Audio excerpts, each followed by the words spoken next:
हज़ारों लाखों लोग मर रहे एक्सीडेंट में, शराब के वजह से, ड्रग के वजह से, जंग के वजह से। इन में मौत ज़्यादा मर्दों की होती है बनस्बत औरतों से। इसके वजह से आज औरतों की तादाद दुनिया में मर्दों से ज़्यादा है। सिर्फ यूएसए मुल्क में 42 लाख औरतें मर्दों से ज़्यादा है। सिर्फ यूएसए में, एक मुल्क में 42 लाख 4.2 मिलियन औरतें मर्द से ज़्यादा है।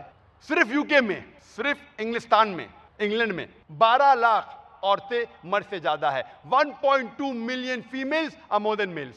सिर्फ जर्मनी में 16 lakh 1.6 million females are more than males. 16 lakh औरतें मर्दों से ज्यादा है। सिर्फ रशिया में 10.7 मिलियन, 1 करोड़ 7 लाख औरतें मर्दों से ज्यादा है। और अल्लाह ही सिर्फ जानता है कि कितने औरतें मर्दों से ज्यादा है सारे दुनिया में।